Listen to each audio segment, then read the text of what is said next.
You're listening to musician, author, and educator Bobby Borg, breaking down music, business, and marketing basics so they stick. Hey everybody, my name is Bobby Borg and welcome to USC's DIY Podcast Studio. And the topic of my discussion today is tax deductions for self-employed musicians. And I'm going to break that down into two main areas. Number one, allowable deductions, and number two, record keeping. I've got a great guest with me today. His name is Charles Laing. And Charles Laing is a CPA, Certified Public Accountant.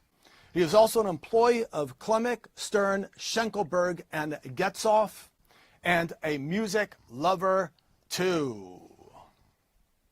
So hey everybody, working as a self-employed musician might seem like living the dream and might seem like a whole lot of fun. But it is also a professional business. And with professional businesses come paying mandatory taxes. But why pay a lot in taxes when you can actually limit your tax liability with certain allowable deductions? And this brings us to the topic of our discussion today and to two main points rather. So let's get to them. So number one, allowable deductions. So as I stated, there are allowable deductions that will reduce your tax liability. So Charles, this actually brings us to our discussion. What I want to do is I want to just shoot out some deductions and then you can elaborate on them, okay? So number one, equipment. When starting out, you guys, obviously you have to have the equipment to be able to do your job. So you might go out and buy a guitar, you might go out and buy drums and so on and so forth, computers. So Charles, I understand that you can actually write off the depreciation on this. Is that correct? Correct. 100% that's deductible on Schedule C. As if your income you're picking up as self-employed, you're going to get to write off all that equipment. Okay, so a lot of first year. Okay, a lot of people don't really even know what depreciation means exactly. What does that mean? Well, the new tax laws made it easier in the sense that you get bonus depreciation. So whatever you're paying for that equipment, you get to write off 100% of it in the year you purchase it. Okay, so depreciation is essentially the value of the things you're buying go down. But in any case, that doesn't really matter because you can write off 100% of it, right? Correct. So you buy a computer for $2,000, you can actually limit your liability by $2,000 essentially, right? Reduce your liability. Yes. Okay. You get a $2,000 deduction. Excellent. Let's move on to the next thing, supplies. So now that you have this equipment, obviously you're going to have to pay for supplies. You break a guitar string, you got to replace the guitar strings. You break a drum head, you got to replace the drum heads. So I understand that you can also write this off as well, right? Correct. All those expenses are deductible. Okay, excellent. Moving on, studio costs. Now that you actually have the equipment, you've got the supplies and everything, you're good to go. Now you actually write some songs and you want to go in to record your music. So actually you go into a record session and you can actually write off the studio time and Correct. things? All those expenses are deductible. The cost of a studio? Yeah. Correct. Well, that's good Correct. news because studios are, can be very expensive. So Correct. excellent. Promotion. Now that you actually have the songs recorded, now you probably want to make sure that people hear about them. And you're going to maybe build a website and you're going to get hosting. You're going to maybe take a photo shoot, headshots and things like that. You're going to put them up on your website. That's all deductible. All deductible as well? Correct. Oh, that's good, right? Moving on, business license fees. And maybe you can elaborate a little bit more on this because this is important. And now that you're going to go out and start making money, you might play a show and sell merchandise and things like that.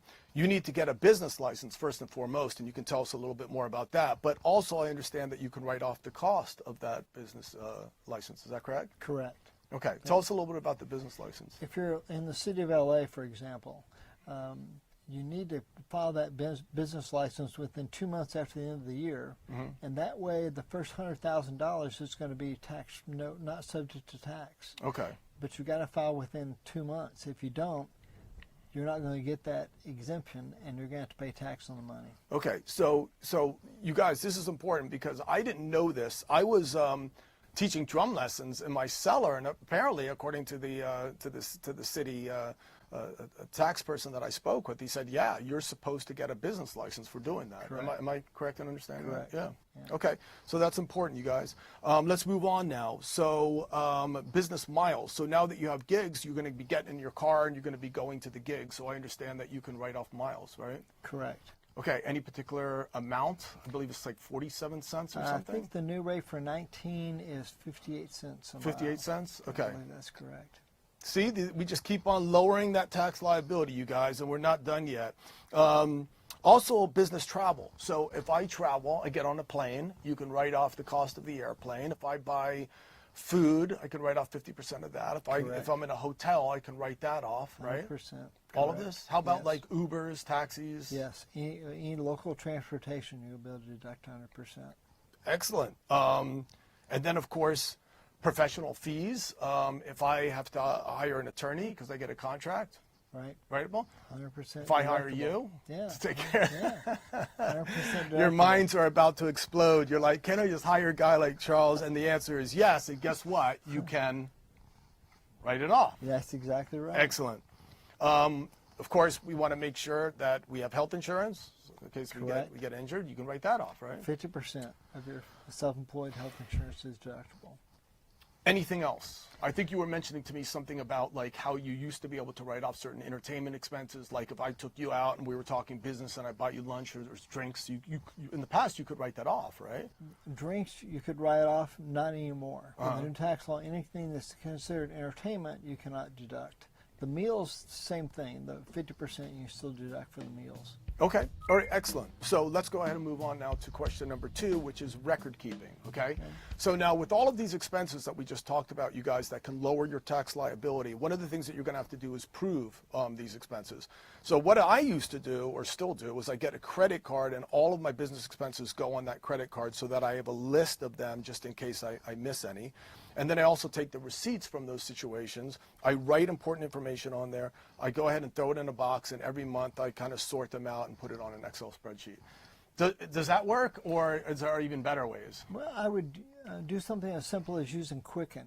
It's a very inexpensive program, $70, $80 for the program. It works like a checkbook, looks like a checkbook. You can keep track of your expenses. You can make notes in there as far as what you discussed in that particular meal. And that's very important. The IRS loves contemporaneous records. Mm-hmm. Okay, and is it a hard sort of program to learn? No, you know, very how about simple. the discipline involved? Because I mean, people are so busy doing so many different things, and now they're going to like track every penny. It can drive some people nuts. It can, but Yeah. if you want the deduction and you want to keep your CPA happy, have those records and bring them to them. Excellent. Thank you very much. Thank you. You guys, this is just the basics. And I want to point out, and I think Charles will concede that, I mean, there are tons of other deductions as well. So we're just like, you know, just hitting the iceberg here. I personally have found that there was a great book that I read. It was called Get a Financial Life. So I think that could be a really easy read for you guys to look into. Do you have any other, like, maybe, like, you know, really simple, like, low-level stuff that they might be able to check out? I can't even think from a book standpoint, but again, it's pretty simple. You know, there's a lot of stuff on the internet these days you can look at, and the most important thing is to get that software, keep track of your expenses. Okay. And document it. Excellent. All right, you guys, so we've been talking about tax deductions for self-employed musicians, and I broke it down into 2 main areas. Number 1, allowable deductions, and number 2, record keeping. So I hope you enjoyed this clip.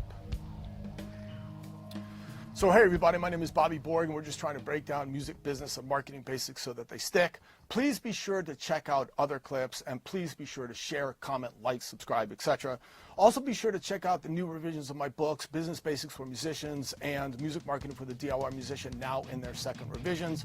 And as I always say at the end of these podcasts, peace you guys, and thank you very much for watching. Thanks again, Charles. Thank you. Excellent.